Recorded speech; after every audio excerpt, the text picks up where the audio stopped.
अस्सलाम वालेकुम class 10th। Next topic है हमारा 11.4 है alkanes and the alkyl radicals. और ये बहुत इंपॉर्टेंट टॉपिक है। इस टॉपिक को समझना हमारे लिए बहुत ज़रूरी है क्योंकि नेक्स्ट चैप्टर जो है वो हमारा अल्केन्स अल्कीन्स एंड अल्काइन्स का आ रहा है। तो अगर हमें ये कॉन्सेप्ट क्लियर होगा तभी हम आगे जा सकते हैं। ठीक है, तो सबसे पहले बेटा हम लोग जो है वो यहाँ पे टॉपिक हमारे पास जहाँ चैप्टर नंबर 11 है ऑर्गेनिक केमिस्ट्री। तो इसका अगर हम टॉपिक देखें तो ये टॉपिक है बेटा हमारे पास 11.4 alkanes and alkyl radical. 2 topics हैं यहाँ पे, अल्केन्स एंड अल्काइल रेडिकल। ठीक है, तो यहाँ पे मैं अल्केन की कंपैरिजन के साथ आपको अल्काइल रेडिकल का भी जो है वो कॉन्सेप्ट दूंगी। तो सबसे पहले हमें ये जानना है कि अल्केन्स क्या होते हैं। ठीक है, अच्छा अगर आपको याद हो बेटा तो हम लोगों ने इस चैप्टर के स्टार्ट में ये एक टेबल पढ़ा था। देखिए यहाँ पर, जैसे यहाँ पे देखें आपको methane, ethane, ANN, propane, butane, तो इस तरह से अब हमने क्या करना है अल्केन्स। तो ये आपको जितने भी यहाँ पे दिए गए हैं ना इनको हम लोग कहते हैं अल्केन्स। ये कलेक्टिवली इनको हम क्या कहते हैं कि दीज आर अल्केन्स, क्योंकि देखो सब में आ रहा है मीथेन, अल्केन, एएनई, एंड पे जो है वो इसी तरह अल्केन के भी देखो एएनई आ रहा है, इन सब में भी एएनई आ रहा है। तो ये हमारे पास क्या है, सारे के सारे ये हमारे पास अल्केन्स हैं। ठीक है, दूसरी अब जो यहाँ पर हमें चीज़ समझनी है कि एक्चुअली में अल्केन्स होता क्या है। तो इसी टेबल को मैं भी कंटिन्यू रखती हूँ ताकि मुझे आपको इसी में से जो है वो समझाना पड़ेगा। देखिए जी अल्केन्स क्या होते हैं। अल्केन्स बेटा हमारे पास होते हैं सैचुरेटेड हाइड्रोकार्बन्स। क्या होते हैं अल्केन्स हमारे पास? Saturated hydrocarbons.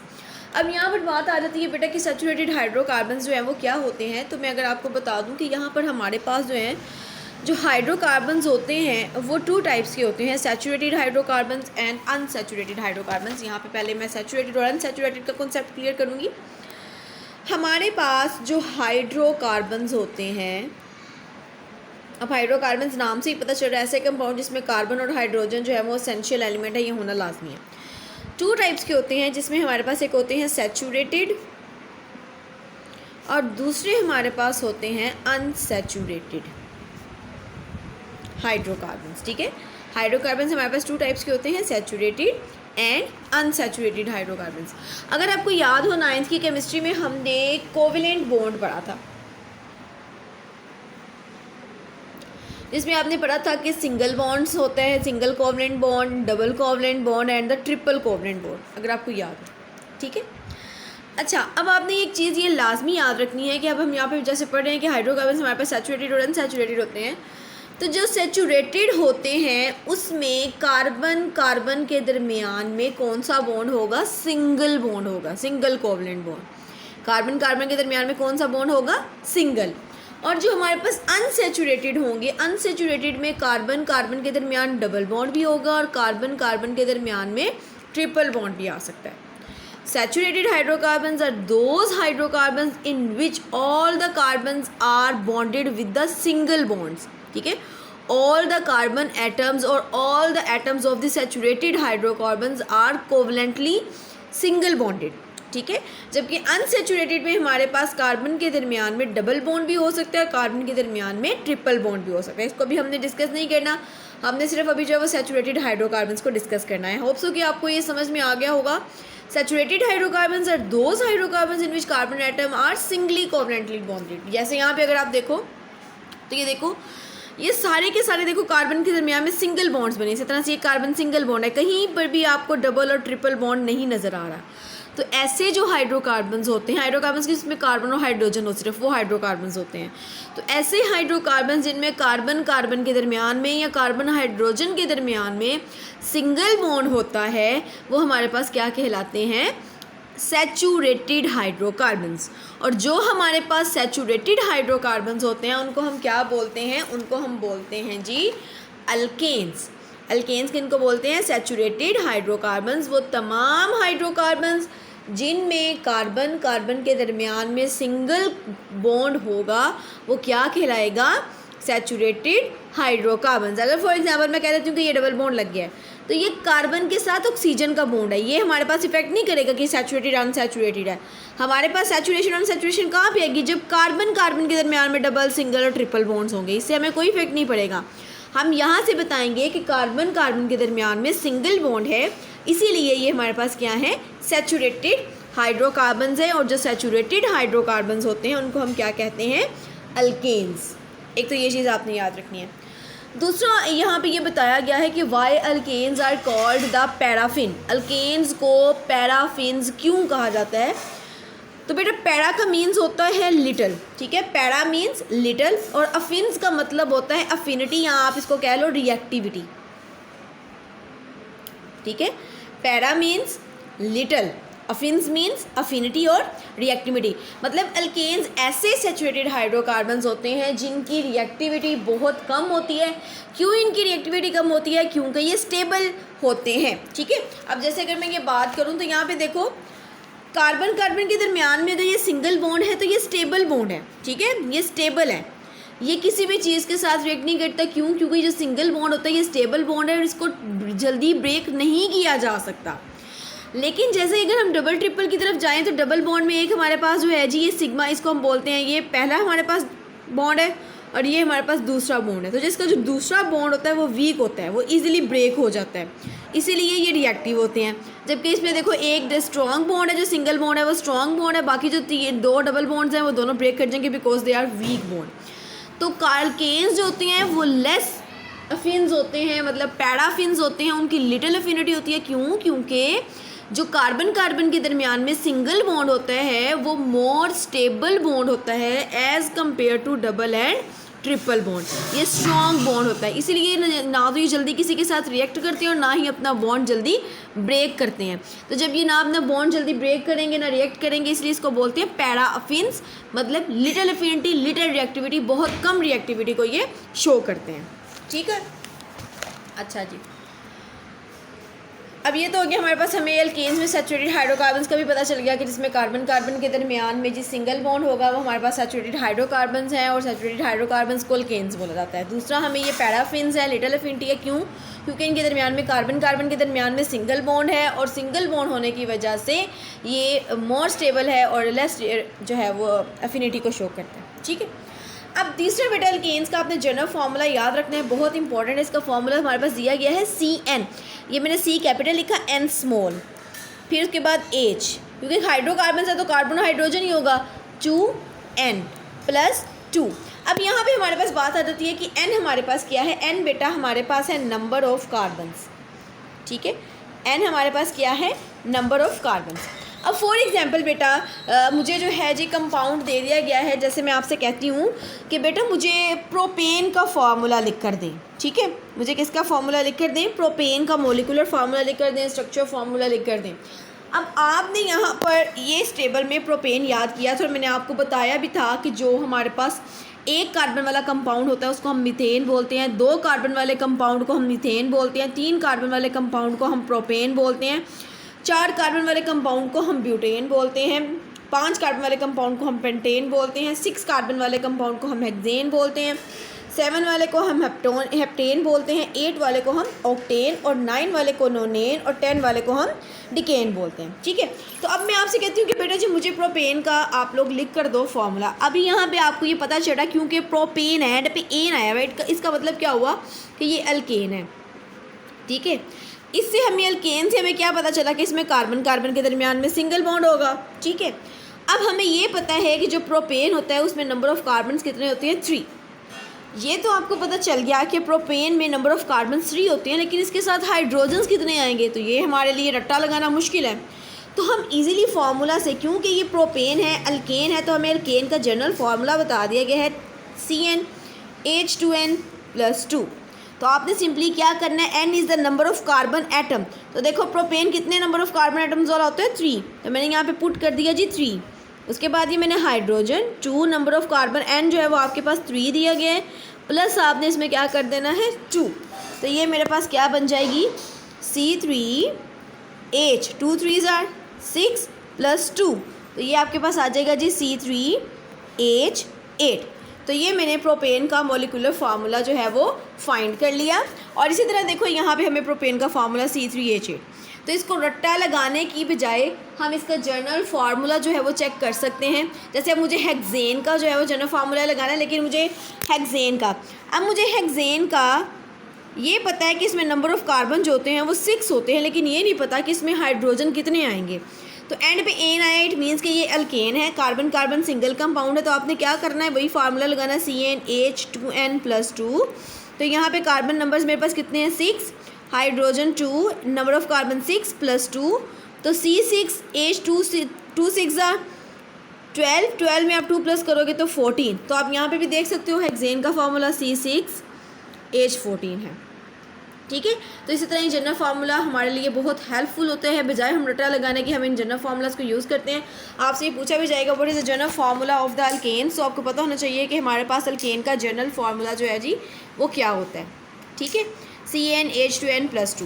दूसरा जो है वो हमारे पास यहाँ पे आ जाता है जी कि इसमें कार्बन की रेंजेस कितनी होती हैं। तो यहाँ पर हमारे पास जो कार्बन है वो 1 से 40 तक कार्बन जो है वो इसके अंदर काउंट किए जा सकते हैं, ठीक है।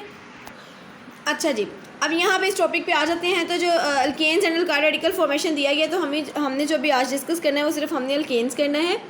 तो आप यहाँ पर जो है वो क्वेश्चन लिख लोगे, why alkanes are called the paraffin, why alkanes are called as paraffins. Question आप यहाँ पे लिख लेंगे, why alkanes are called the paraffin. Alkanes are the saturated hydrocarbon, देखिए मैंने अब लिखा हुआ always have the single bond between carbon atoms, ठीक है। सैचुरेटेड का मैंने आपको बता दिया। Alkanes are saturated hydrocarbons. Paraffins, para means little, affins means affinity. Their general formula is CnH2n+2, where n is the number of carbon atom. ठीक है, n is the number of carbon atoms. In case of the alkanes, n ranges from 1 to the 40. In this way, alkanes forms the more important homologous series of the compound. अब homologous series जो है वो क्या होती है? Homologous series बेटा हमारे पास ये होती है, देखो यहाँ पे मीथेन इथेन कि आपके पास जो है वो होमोलोगस सीरीज़ में कार्बन के दरमियान में 2 कार्बन का जो वो डिफरेंस आता जाएगा सिंगल कार्बन का, ठीक है। तो यहाँ पे हम होमोलोगस सीरीज़ को जो है वो देखते हैं कि वो होमोलोगस सीरीज़ जो है वो क्या होती है। तो बेटा आपने इसकी डेफिनेशन पहले लिख ली, आप इसकी डेफिनेशन को लिख लीजिए। ये डेफिनेशन है इसकी। होमोलोगस सीरीज़ बहुत इंपॉर्टेंट लॉन्ग क्वेश्चन है, चैप्टर का मोस्ट इंपॉर्टेंट लॉन्ग है, इसको आपने लिख लेना है।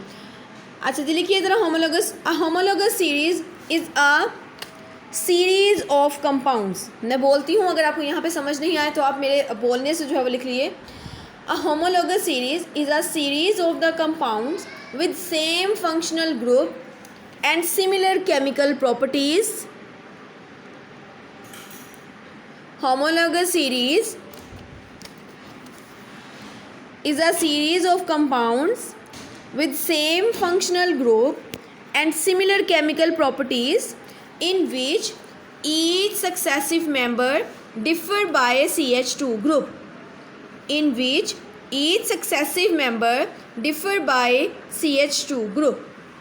A homologous series is a series of the compound with same functional group and similar chemical properties in which each successive member differ by CH2 group, ठीक है। अच्छा सबसे पहले जो है हम बेटा इसकी डेफिनेशन को समझ लेते हैं जी। ओके बेटा देखिए, ये डेफिनेशन आपको दी गई है होमोलोगस सीरीज़ की। Homologous series a series of the compounds with same functional group and similar chemical properties. अब इसको जो है मैं ये यहाँ पे आपको दिखाती हूँ कि देखिए ये मेरे पास जो है जी methane ethane propane butane pentane hexane, इसको जो है वो हम बोलते हैं होमोलोगस सीरीज़, ठीक है। इसमें आप देखोगे कि चूँकि ये सारी की सारी अल्केन्स हैं, ये आपको एंड से एन शो कर रहा है कि सारी की सारी अल्केन्स है, इट मीन्स इन सब के अंदर कार्बन कार्बन का सिंगल बॉन्ड है। तो ये जो सिंगल बॉन्ड है बेटा ये फंक्शनल ग्रुप है इसका, ठीक है, फंक्शनल ग्रुप है। आगे हम फंक्शनल ग्रुप का भी एक टॉपिक पढ़ेंगे, फिलहाल आप इसको याद रखें कि जो सिंगल बॉन्ड है वो हमारे पास इसका फंक्शनल ग्रुप है। तो ये होमोलोगस सीरीज़ एक ऐसी सीरीज़ होती है जिसमें सेम फंक्शनल ग्रुप होता है। अब जब सब में सिंगल बॉन्ड कार्बन है तो सबकी प्रॉपर्टीज़ केमिकल प्रॉपर्टीज़ जो होंगी वो भी क्या होंगी, सबकी सेम होंगी। और इसमें वो कहते हैं each successive member differ by CH2 group. ये देखो ये इसके साथ वाला जो इसका सक्सेसिव है, और इथेन का सक्सेसिव कौन है, प्रोपेन, प्रोपेन का सक्सेसिव कौन है, ब्यूटेन। सक्सेसिव का मतलब होते हैं साथ साथ वाले, ठीक है। तो अब देखो मैं यहाँ पे जो है अगर इन सीरीज़ को लिखती हूँ, ये मेरे पास दिया गया है मीथेन, और मीथेन का फार्मूला होता है जी हमारे पास CH4, और हमारे पास जी इथेन का फार्मूला होता है C2H6, और उसके बाद जी हमारे पास प्रोपेन का फार्मूला होता है C3H8, ठीक है जी। ये मैंने सक्सेसिव मेंबर्स लिख लिया। अब कहते हैं कि हर सक्सेसिव मेंबर जो है, जैसे अपने ऊपर डेफिनेशन में पढ़ा कि CH2 ग्रुप से जो है वो डिफ़र करता है। अब अगर आपको याद हो, हम लोगों ने 9th क्लास में मॉलिक्यूलर मैसेज को कैलकुलेट किया था। अब देखें कार्बन का मॉलिक्यूलर मैस कितना होता है। कार्बन का मैस होता है जी 12, ठीक है, प्लस हाइड्रोजन का कितना होता है 1, लेकिन यहाँ पे हाइड्रोजन कितने हैं 4। तो जब हम इसको निकालेंगे तो ये हमारे पास आ जाएगा 12 प्लस 4 1 ज़ा 4, और इसको अगर हम कैलकुलेट करेंगे तो ये हमारे पास बनता है जी 16, ठीक है। इसी तरह से अच्छा जी, ये हो गया हमारे पास, ये हमने एक का कैलकुलेट कर लिया है जी CH4 का। अब हम कैलकुलेट करेंगे C2H6 का। अब हमारे पास C2 है, कार्बन है जी 2, और हमारे पास कार्बन का एटॉमिक मास कितना है जी 12, प्लस हम इसमें करेंगे जी हाइड्रोजन का हमारे पास कितना होता है जी 1 एटॉमिक मास होता है, लेकिन कितने हाइड्रोजन है 6।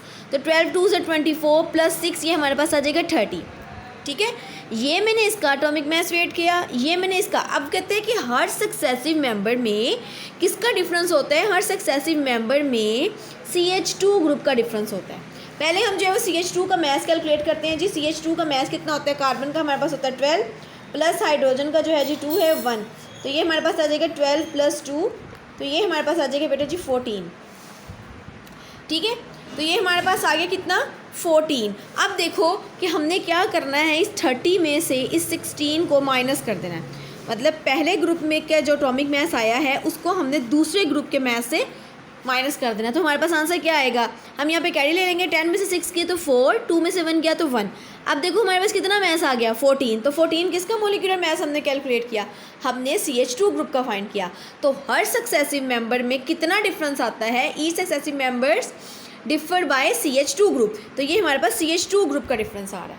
इसी तरह से अगर मैं इसका मास कैलकुलेट करती हूँ तो मेरे पास देखो कार्बन कितने हैं 3 है, 3 को हमने 12 से मल्टीप्लाई करना है।